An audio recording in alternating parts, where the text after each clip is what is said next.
Hello दोस्तों, आज हम समझेंगे रूट गैप और रूट फेस के बारे में कि रूट गैप और रूट फेस क्या होता है और उसको पूरा अच्छे से समझेंगे इस वीडियो में। तो चलिए वीडियो को स्टार्ट करते हैं। और आप इस चैनल पर नए हैं तो चैनल को सब्सक्राइब जरूर करें। चैनल का नाम है एनडीटी मैकेनिकल टेक। तो रूट गैप क्या होता है और रूट फेस क्या होता है वो इस वीडियो में हम जानेंगे। तो सबसे पहले बात करते हैं what is root gap. Root gap क्या होता है? तो रूट गैप जो होता है दो प्लेटों के बीच की दूरी होती है और ये जो है पेनिट्रेशन को कंट्रोल करती है। इससे पेनिट्रेशन कंट्रोल होता है। और अगर बहुत कम गैप होगा, अगर इन दोनों प्लेट के बीच में प्लेट गैप कम होगा तो लैक ऑफ पेनिट्रेशन आ सकता है। और अगर इसके बीच का जो गैप होगा वो गैप अगर ज़्यादा होगा बीच में तो उससे बर्न थ्रो आ सकता है। तो ये आपको पता होना चाहिए। ये इसकी बेसिक डिटेल है। उसके बाद में हम बात करते हैं रूट फेस की कि रूट फेस क्या होता है। जो रूट फेस होता है तो ये जो बेवल जो इसके बेवल होता है उसके किनारे पे छोड़ा गया ये जो फ्लैट पोर्शन होता है इसको रूट फेस कहा जाता है। और जो ये वेल्ड मेटल होता है उसको ये सपोर्ट करता है। जो ये फ्लैट सरफेस होता है वो जो वेल्ड मेटल होता है उसको सपोर्ट देता है उस रूट फेस में। और अगर सही रूट फेस रहेगा तो ये बर्न थ्रो जो आता है उसको कंट्रोल करता है, इससे बर्न थ्रो नहीं आएगा। और अगर इसका रूट फेस जो है बहुत ज़्यादा बड़ा होगा तो पेनिट्रेशन कम कर सकता है। तो इसका सही जो है गैप होना चाहिए। अगर ज़्यादा होगा तो पेनिट्रेशन कम निकलेगा और अगर सही रूट फेस रहेगा तो बर्न थ्रो आने के चांसेस कम रहेंगे। तो ये इसकी बेसिक जानकारी आपको पता होनी चाहिए। उसके बाद में हम बात करते हैं कि रूट गैप और रूट फेस में मेन क्या क्या पॉइंट है जो आपको पता होना चाहिए। तो सबसे पहले बात करते हैं कि रूट गैप जो रहता है वो दो प्लेटों के बीच की दूरी होती है। और जो रूट फेस रहता है वो बेवल जो नीचे का बेवल पर छोड़ा गया समतल किनारा मीन्स फेस, ये फ्लैट सरफेस जो फ्लैट जो रहता है एज रहता है वो होता है।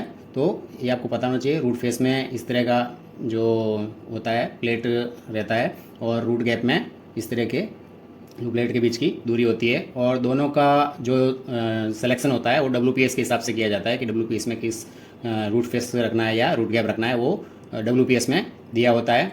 और उसके बाद में हम बात करें एग्जांपल्स की कि इसमें कौन सी प्लेट अगर आप ले रहे हैं तो उसमें रूट गैप कितना होना चाहिए। तो अगर हम रूट गैप की बात करें तो रूट गैप में अगर आप प्लेट का थिकनेस अगर आपका 3 से 6 mm है तो रूट गैप उसके हिसाब से 1 से 2 mm का जो है रूट गैप होना चाहिए। अगर उसी तरह रूट फेस की बात करें, अगर इस तरह से रूट फेस बनाया हुआ आपका तो उसमें अगर प्लेट का आपका थिकनेस 3 से 6 mm है तो आपका रूट का जो फेस रहेगा 0.5 से 1.5 mm रहेगा। और अगर प्लेट का थिकनेस 6 से 12 mm है तो रूट गैप जो है 1.5 से 3 mm। और उसी तरह रूट फेस में 6 से 12 mm का प्लेट है तो आपको 1 से 2 mm का जो है उसका रूट फेस रखना रहता है। उसके बाद में बात करते हैं प्लेट का साइज अगर 12 से 25 mm के बीच में है तो आपको रूट गैप जो रहेगा वो 2 से 4 mm के बीच। और रूट फेस में 12 से 25 mm की जो प्लेट रहती है उसमें 1.5 से 2.5 mm तक रहता है। और अगर 25 एंड उससे अबव है तो 3 से 6 mm जो है वो रूट गैप रहेगा। और उसी तरह रूट फेस में अगर 25 mm या उससे ज़्यादा है तो 2 से 3 mm ये स्टैंडर्ड जो गैप है वो रहता है इसके बीच में। Root face and root gap के जो प्लेट रहती है उसके हिसाब से ये गैप रहता है। और उसके अलावा कंपनी के जो भी स्टैंडर्ड वगैरह है वो जो डब्ल्यूपीएस वगैरह जो फॉलो करते हैं उसके हिसाब से थोड़ा ऊपर नीचे जो भी है वो हो सकता है वेरिएशंस। और बाकी मोस्ट ऑफ स्टैंडर्ड ये फॉलो किया जाता है। उसके बाद में हम बात करते हैं कॉमन डिफेक्ट्स कि रूट गैप में कौन से कॉमन डिफेक्ट आते हैं और रूट फेस में कौन से कॉमन डिफेक्ट आते हैं और उसको किस तरह से कम कर सकते हैं। तो कम अगर रूट गैप होगा, अगर रूट गैप कम रहेगा तो लैक ऑफ पेनिट्रेशन आएगा, पेनिट्रेशन बराबर नहीं होगा उसमें वेल्डिंग करते समय। और अगर अधिक रूट गैप होगा, ज़्यादा रूट गैप होगा तो उसमें बर्न थ्रो आ जाएंगे।